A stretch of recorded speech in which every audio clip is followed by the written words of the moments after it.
Om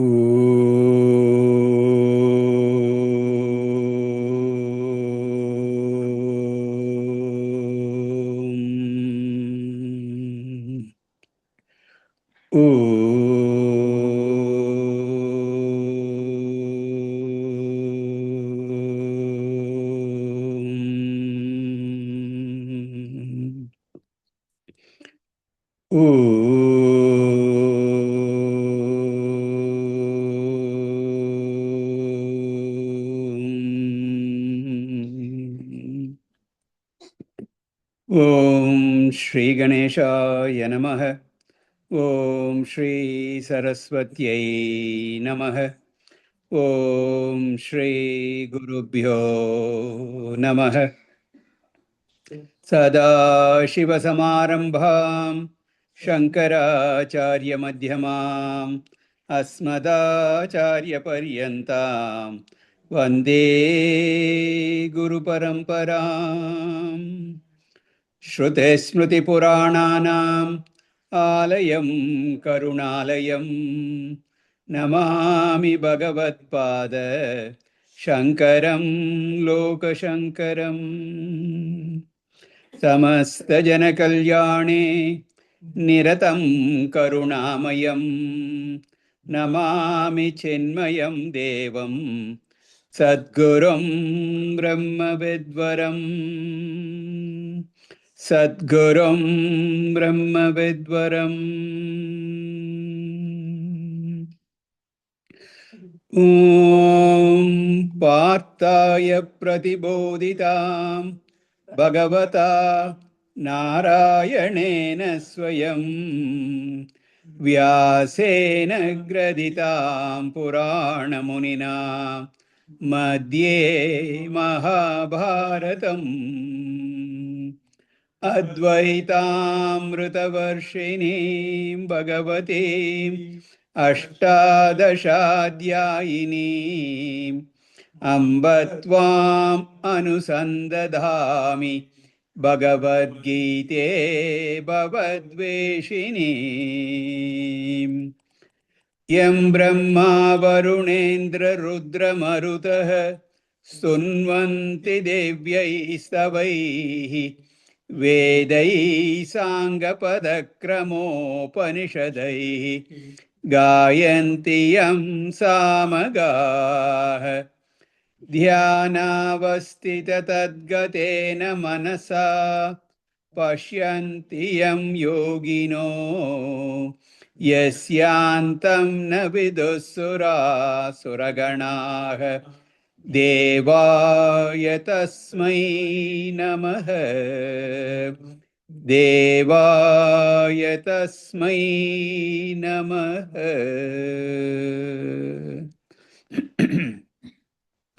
Hari Om.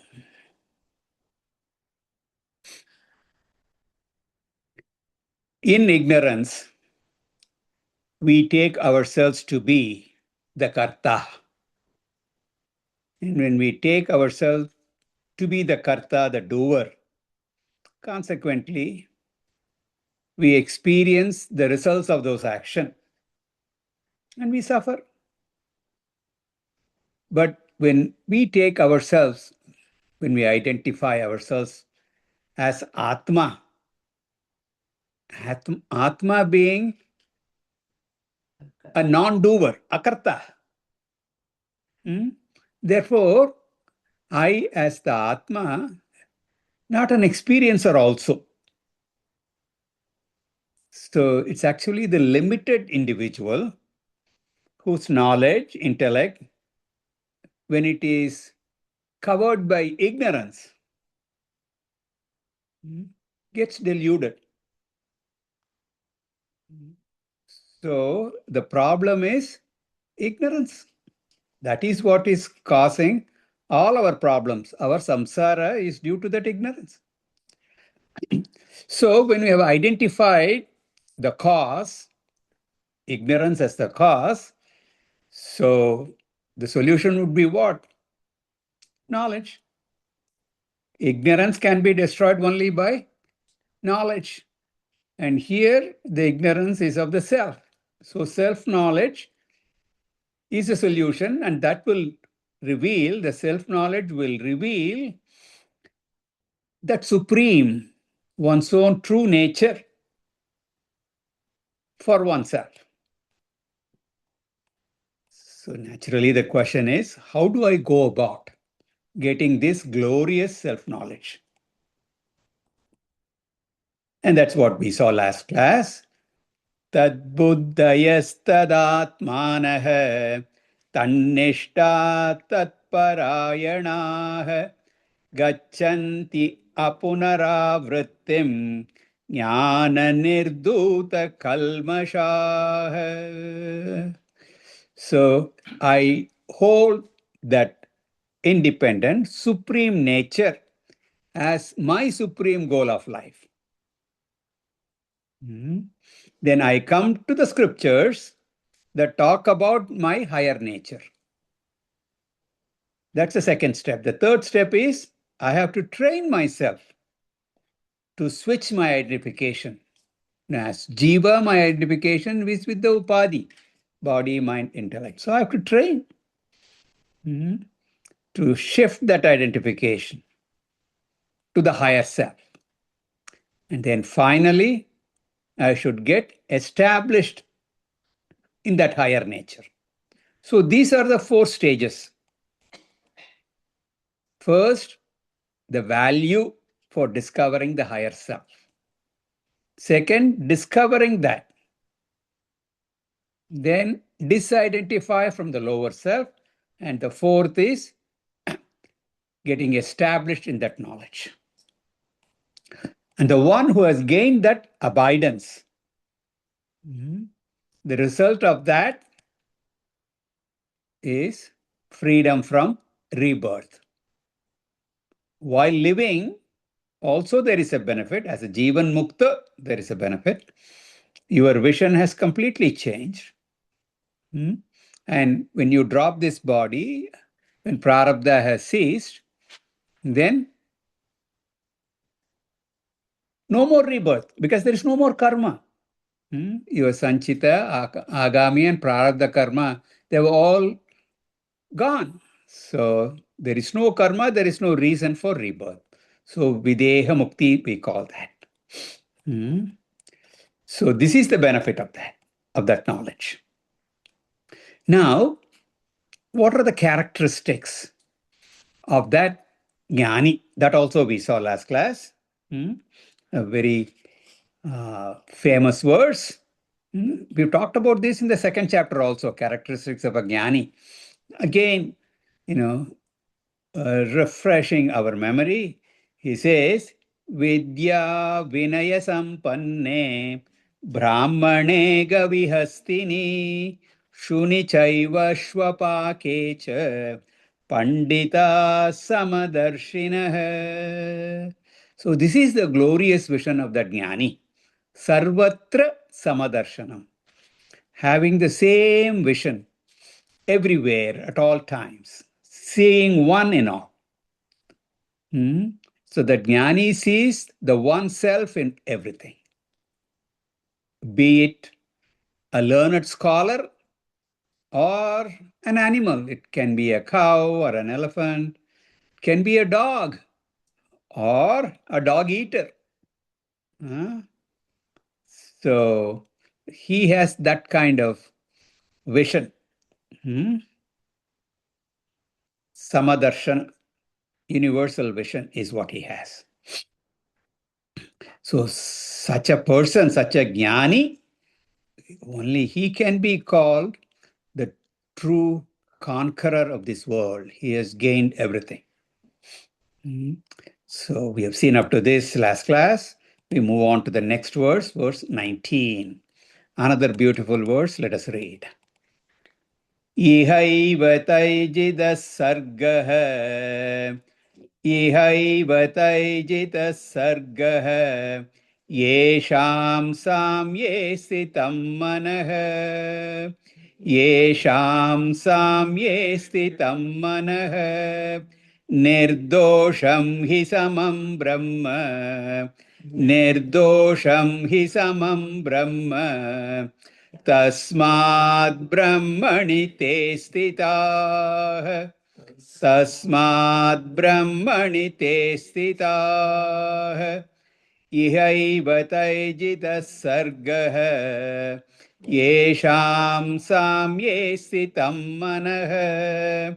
Nirdosham hi samam brahma. Tasmad Brahmani te stitah.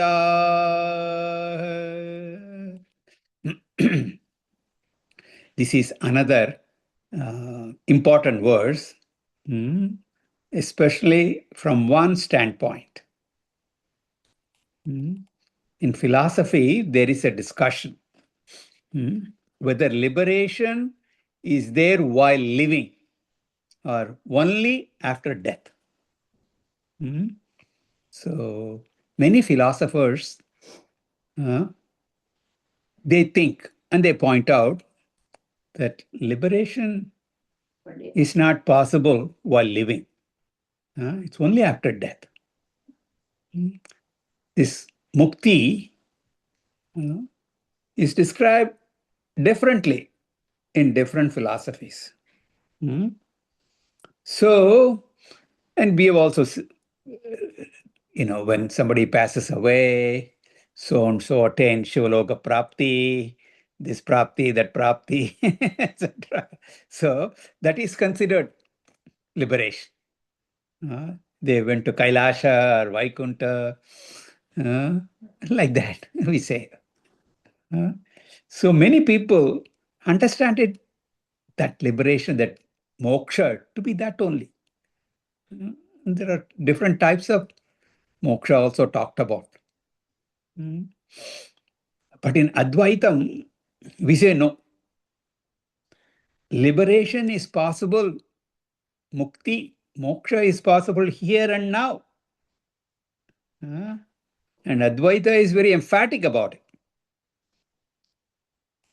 In support of this view, we take this particular verse where Bhagavan Sri Krishna very clearly says, one gets freedom, iha eva, here itself, here and now. Liberation is possible while you are living in this world. You don't have to postpone that. If it were true, how do you know? Those people who have gone there, they don't come back and tell us.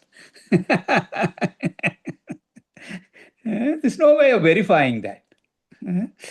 But when you see a jnani living free, his vision, then there is proof positive. So this is what I should be going after, not something after death, which, there's no way to verify that.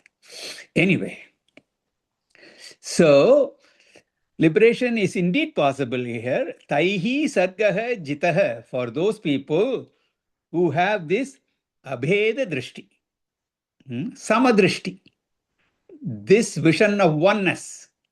Taihi means samadarshibhihi, by the jnanis. Sargaha, after repeated births, jitaha, they have conquered this. So they conquer samsara here and now, in this birth. And it is the change in vision. Change in vision only. That's all. Just a little bit tweak. That's all we need to do. But that's rather tough. Because, the ignorance is so strong. It takes a lot of effort to bring about that change. Simple example is given, the wave and the ocean. When the little wave takes itself to be just the wave, then it will think, I am born from the ocean. I was born there, and I will be in the ocean. And as the wind, takes me to the shore, I will crash against that, and that's the end of it. In the same way, we take ourselves, we were born into this world, we live, and we are getting old, and eventually we'll die. So this is what a typical person thinks, because we are identified with the body. Now, all this description is about the body.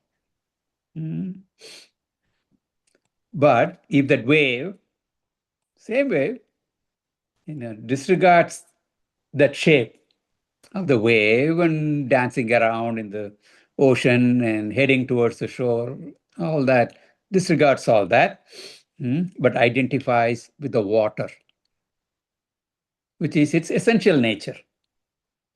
Then the wave will say, even when I crash into the shore and I lose my form as a wave, that water does not change. Water, it will still be water. I'm immortal. Such a wave is an enlightened wave. In the same way, when we shift our perspective, when you gain this knowledge and identify with Atma, there are no upadhis. All the upadhi dharma, you forget about it. I'm not that. So, and it's not very difficult, to understand. Understanding it is not difficult. We have, for example, even in sleep, when I'm sleeping, I have no transaction with the world. I continue to survive. No transactions. But the absence of transaction is not the end of me.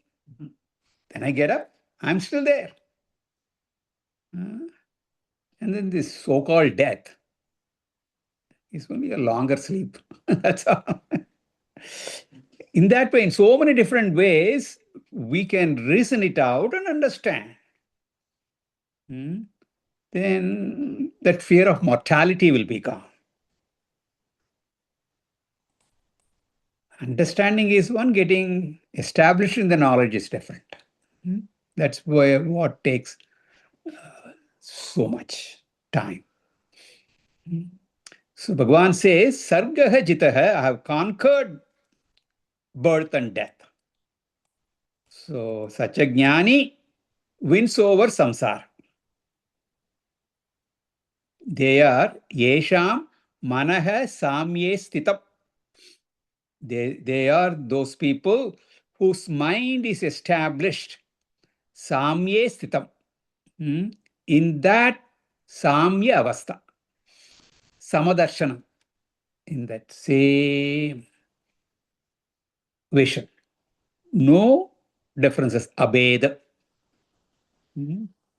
If the wave forgets its true nature just for one moment, then the wave will be afraid. In the same way, our mind, if we forget that our nature, then identify with all the upadhis, all the anatma, we are in trouble.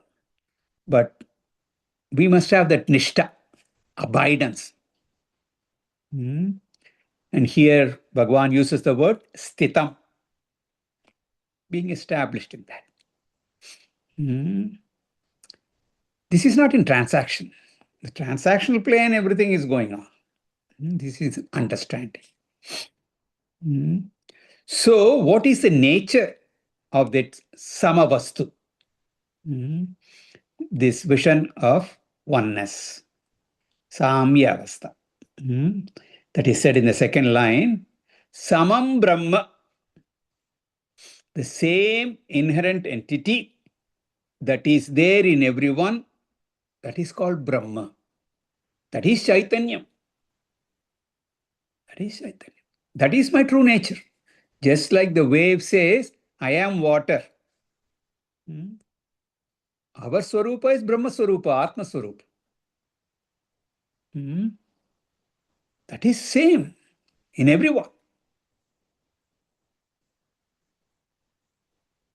So whenever we ask anybody, who are you? We start with I am. That I am is our Swarupa. And we have to stop with that. The problem, the mistake we make is we add a lot of masala after that. I am this, I am that. That is where the problem is. I am, stop it right there. You're good.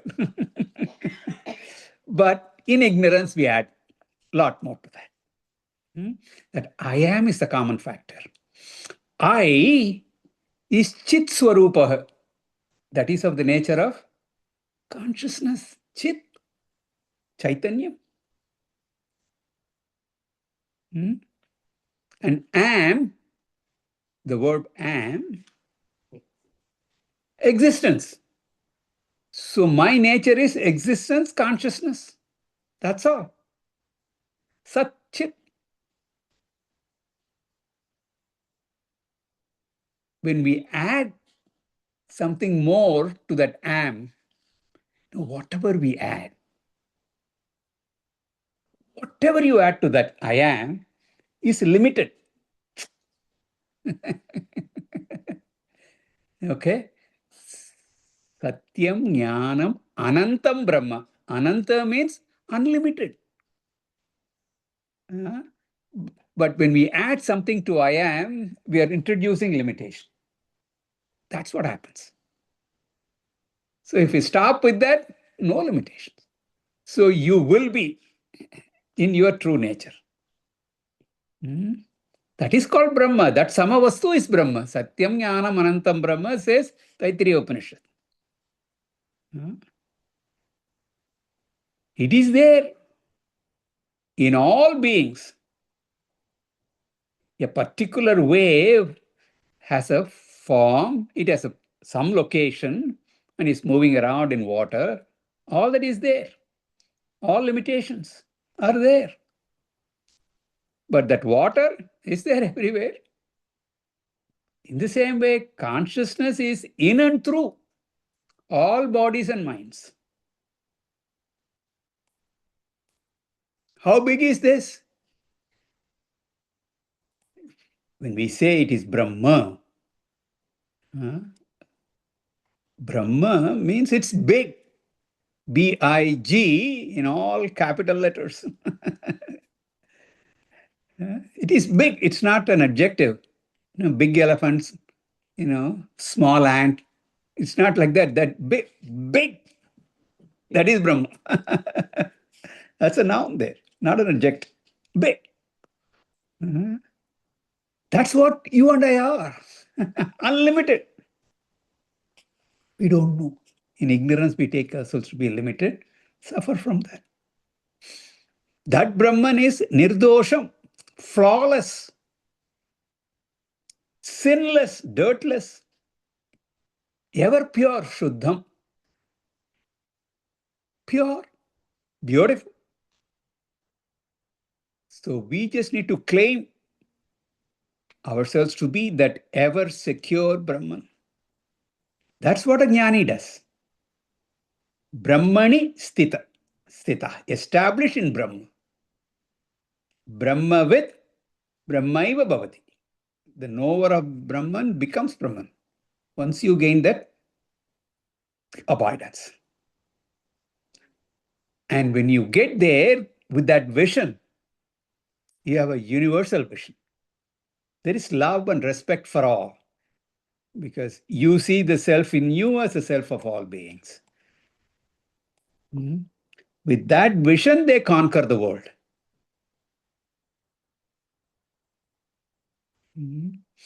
Study history, be it ancient history or more recent.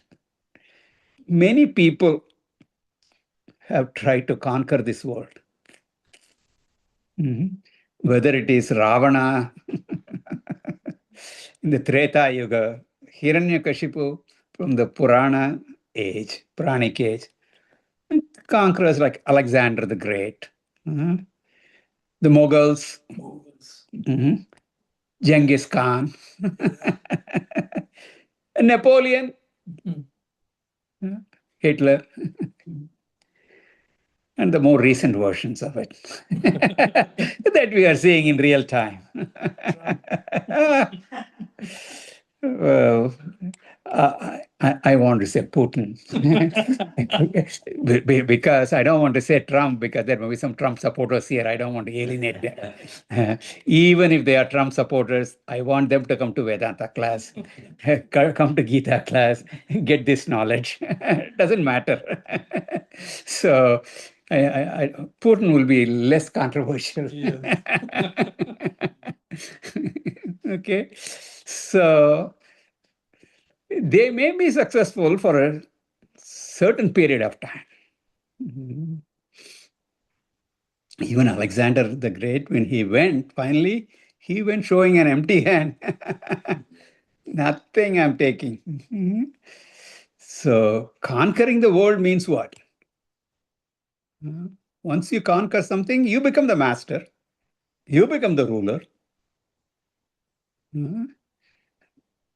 But do you rule the world or the world is ruling you? Are we all not at the mercy of what all is happening in the world? Do you smile when you look at the world, or you see the world having a mischievous smile looking at you? Not that we are always unhappy and crying and weeping. No, no, no. But we all have our share of all these problems. Nothing else, old age gets you. All the aches and pains. Nobody can escape that, however much we try. You try to run away from the world, it will chase you down. Therefore, yesham manah samye sitam. But those people whose mind is samam brahma, they are the ones who have conquered the world. Anything that is happening, that does not disturb them. So, continuing the same idea in the next verse, he says, verse 20, न प्रहृष्येत् प्रियं प्राप्य न प्रकृष्येत् प्रियं प्राप्य नोत्विचेत् प्राप्य चाप्रियं नोत्विचेत् प्राप्य चाप्रियं स्थिरबुद्धिरसम्मूढः स्थिरबुद्धिरसम्मूढः ब्रह्मविद् ब्रह्मणि स्थितः ब्रह्मविद् ब्रह्मणि स्थितः न प्रकृष्येत् प्रियं प्राप्य नोत्विचेत् प्राप्य चाप्रियं स्थिरबुद्धिरसम्मूढः ब्रह्मविद् ब्रह्मणि स्थितः.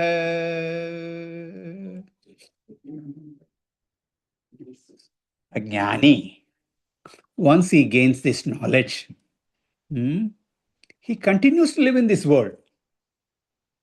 Okay. Once you get this knowledge, if you say you die, nobody would want to become a jnani. So, and we don't want that too. Because we need jnanis to come teach us. We won't have any teachers left. So they have to be there. We need Bhagwan Shankaracharya. All the acharyas we have come. And in a couple of days, we will be observing Guru Purnima. That Guru Parampara continues even today. If they were not there, they were all jnanis. So we need jnanis to live. And they do. So they continue to live. They are liberated only. So it's very clear. Liberation is here and now in this world while living. And you don't have to talk about liberation after death only. The Jivan Mukta continues to live. And he is living the same world as you and I. And his life or her life is also governed by the same laws governing an ignorant man. They are subject to all these limitations: desha, kala, vastu, prarabdha. You think Jnani can escape prarabdha?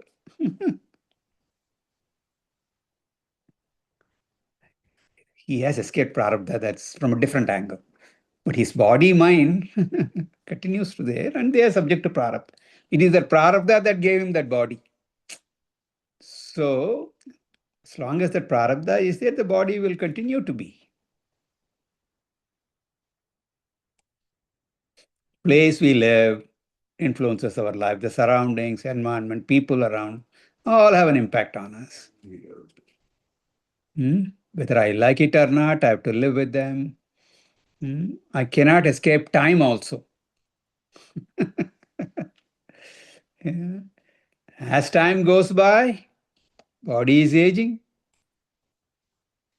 Dinayaminyau sayam pratah शिशिरवसन्तौ पुनरायातः कालक्रीडति गच्छति आयुः तदपित मुञ्चति आशावायुः कालक्रीडति. Time is playing games with us. Whether we like it or not, Kala, time has its say. As we age, we find some muscles and joints that we never knew we had. They get up and say, hello, I'm here. Take care of me.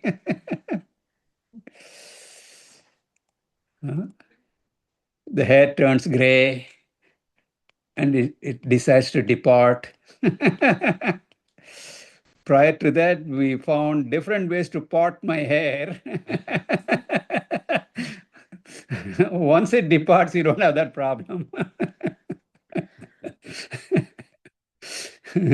So, Kala Krida, play of time. Third factor, which varies from one individual to another, is Prarabdha. All this are there. It influences. Regardless of whether you are a Jnani or a Jnani. Jnani also has to endure that. But how you look at them, that is the difference. So Bhagavan says, even a Jnani has to go through these ups and downs in life. He's also going to get sick. He's going to be hit with diseases, his body. He's not, as Atma Swarupa, none of it influences him. But his body has to go through that. So if he has to, Jnani also has to go through that. What is the benefit of gaining this knowledge? Benefit is the difference is in our response to the world. The jnana, the knowledge, does not change the external worldly situations. But it gives you a balanced response to those. That is samatvam. This balance, that is the great benefit. See, the samatvam, we've also talked about this. Samatvam, a little bit different from having likes and dislikes. Earlier on, third chapter and all that, when we were talking about we do not have raga dvesha, likes and dislikes should not be there. So as a sadhaka, we talked about that. So you should have equipoise, equanimity of mind without likes and dislikes. This is a little bit different. When you're talking about a jnani, the balance that we're talking about here is a little bit different. Because jnani has already gained. He doesn't have all these likes and dislikes. Because those things are a prerequisite for you to be eligible to gain the jnana. So he's been through all that. Here, what we are talking about, generally what is considered commonly understood as pleasant and unpleasant. There are certain things. We all want to be healthy. We don't want to lose our health. We don't want to lose our wealth. We don't want to lose our near and dear ones. So that is something that everybody wants. When you travel abroad, you lose your passport.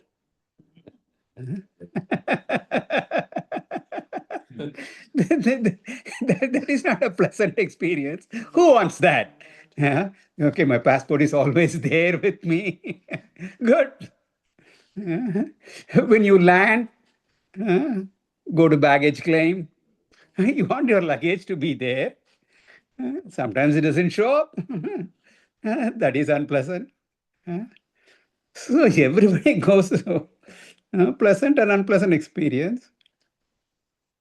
Sometimes you leave the passport and you walk through the security. All right. And then you're frantic. What happened to my passport? And then you have the TSA paging you. Hey, we found your passport. Come and get it. That's nice. Thank God. Lost baggage. I always love lost baggage. I don't have to haul that heavy stuff. The next day they deliver it home. That is the upside of it. That's good. So all this has happened to all of us. We've been through all this. So how do we handle those situations? Pleasant and unpleasant. How does a jnani handle that? Therefore, Bhagavan says, Priyam Prapya, facing favorable situation.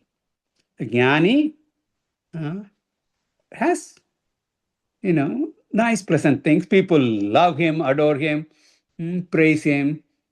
And then all that is there. He's not carried away by all that.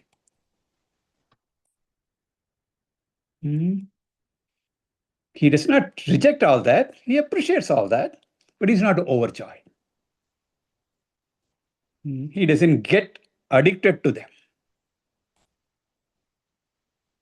It's okay. The Ajnanis, on the other hand, we see so many celebrities, especially film stars, when they are exterior stars, how much they suffer. They go somewhere and nobody recognizes them.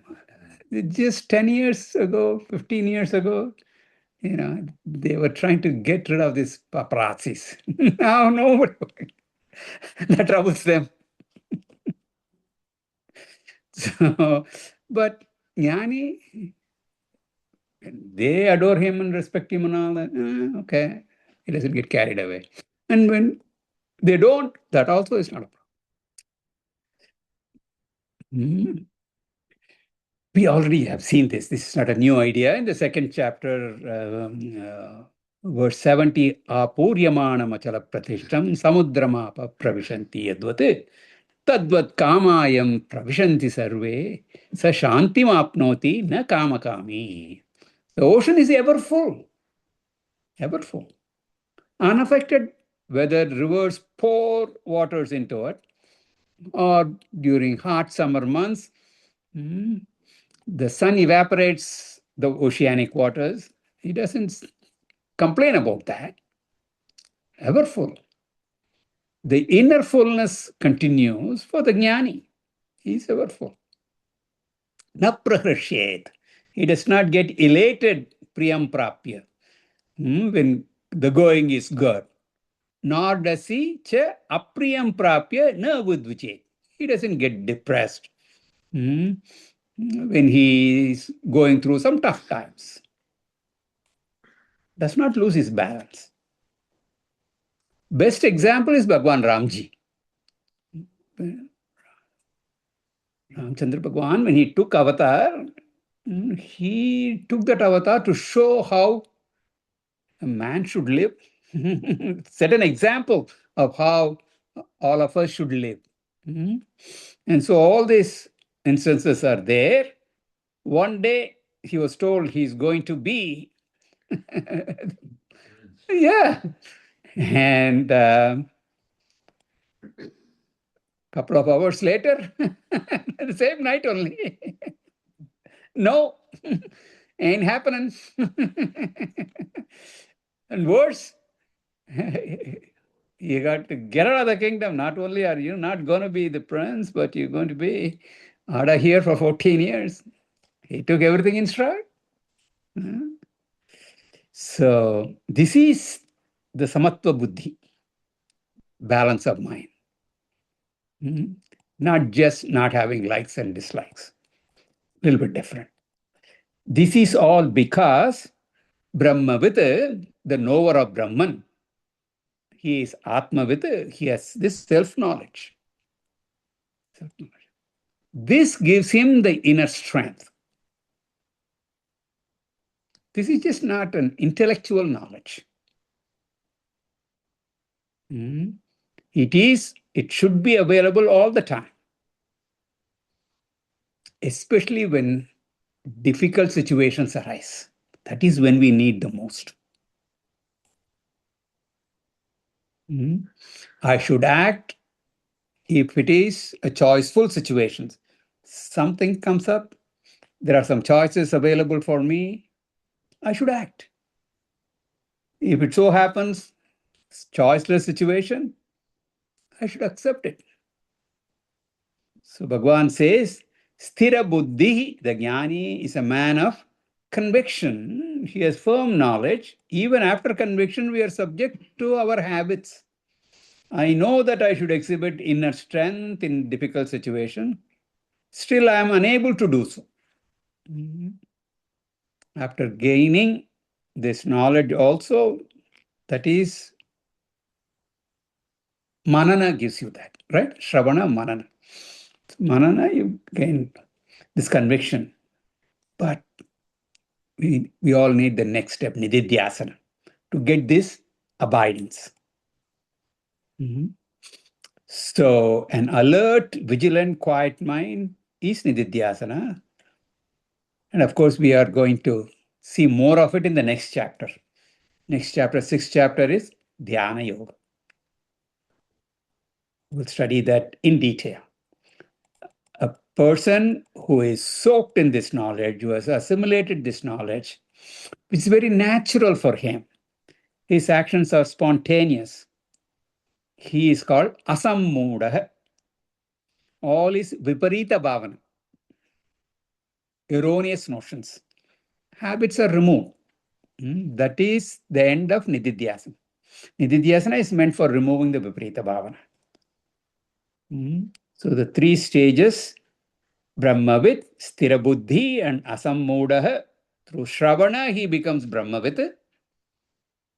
Through Manana, he has gained that Sthira Buddhi. And through Nididhyasana, he has become Asammudaha. Sacha Jnani, na prakrishet priyam prapya, notvichet prapya cha priyam. He does not go through all these emotional upheavals. Such a person is Brahmani sthitaha. He is always established in Brahman. Brahmanishtaha. We saw in the 2nd chapter elaborately, sthira prajna, the lakshana we saw. Some people think someone is like that, same all the time. Priyam, apriyam. So dull. Doesn't show any emotion. What is this? Like a stone. Is he ever happy at all? I don't know. Let us see. Verse 21. Bahyasparshesh asaktatma. Bahyasparshesh asaktatma. Vindatyatmani yat sukham. Vindatyatmani yat sukham. Sabrahma yoga yuktatma. Sabrahma yoga yuktatma. Sukham akshayam ashnute. सुखमक्षयमश्नुते बाह्यस्पर्शेष्वसक्तात्मा विन्दत्यात्मनि यत्सुखं स ब्रह्मयोगयुक्तात्मा सुखमक्षयमश्नुते. So the transformation the jnani enjoys as a result of this knowledge, that's being discussed in all these verses 18 through 21. One transformation is that samadarshana that we saw in 18th verse. Then taihi sargaha jitaha, conquering mortality after death, and that here and now. The verse 19. And in the 20th verse, we saw he has the right perspective facing the ups and downs in life. Spiritual knowledge enables you to bounce back from trying situations. Now, in this verse, we will see that jnani's joy, Anand, that he derives from his higher nature. He has learned to tap into that Atmananda, the joy from his own self.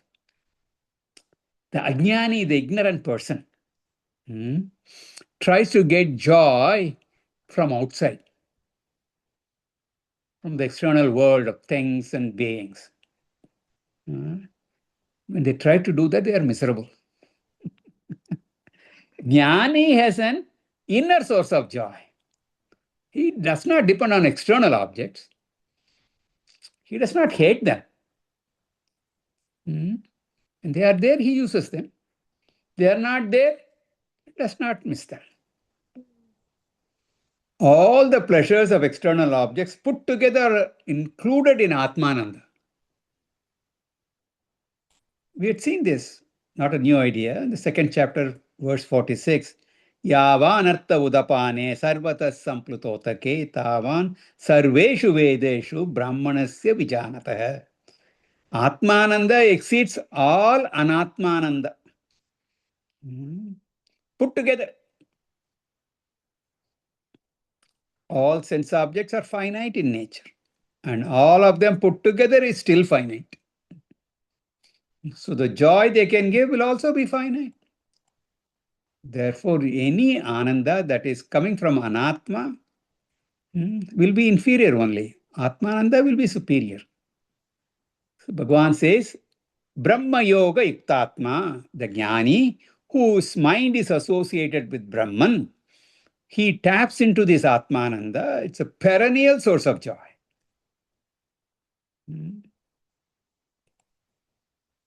When things and people are around, he's happy. When they are not, he's still happy. Atmani eva atmanatushtaha. We have seen that phrase also. Yogarato va bhogarato va. Sangarato va sangavihina. Yasya brahmani ramate chittam nandati nandati nandatyeva. We have seen in Bhajagovinda. People are there, people are not there. Doesn't matter. Whether he is going about doing things in the world or sitting in meditation, doesn't matter. His mind is always in Brahman. He rejoices. Again, we have seen in third chapter also, Naiva tasya kritena artha na kriteneha kasyana na chasya sarva bhuteshu kasyit dartavya pashraya. Nothing to gain by doing something. He doesn't lose by not doing something. So he is independent. You can imagine how wonderful such a life would be. Akshayam sukhamashnute. He attains inexhaustible akshayam, inexhaustible joy, sukham. He gains that purnatvam, that fulfillment, ever full. Joy is infinite. All the worldly joy is included in that. Jnani enjoys everything and misses nothing. Only an ajnani, despite gaining so many things, he will still miss something. Everything is there, but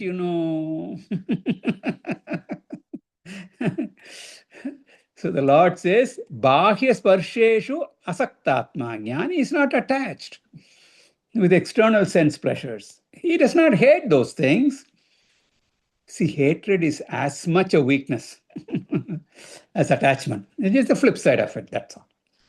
Mind is detached from external factors, contacts, the joy one gets from them. So this jnani, vindati atmani yatsukam, gains a joy from the self. That is akshayam, inexhaustible. As far as the outer objects are concerned, he is asaktatma, unattached. But he is Brahma Yoga Yuktatma, united, absorbed in Brahman. Brahmanishta is there. So this yoga is different from Karma Yoga. Don't understand meaning yoga as the same. Mind is totally united, absorbed in that Brahman. He has become one with that Brahman. So he enjoys inexhaustible joy. It's not a dull state, don't think. It's not an inert thing, dull state. Actually, it is Swarupa Avasthanam, abidance in his own true nature. Ananda Swarupa Sthitihi. It's a state of natural bliss. He becomes the Lord of happiness. Om Purnamadav Purnamidam Purnat Purnamudachyate Purnasya Purnamadaya Purnamevavashishyate. Om Shanti Shanti Shanti. Harihi Om. Shri Gurubhyo Namaha. Harihi Om.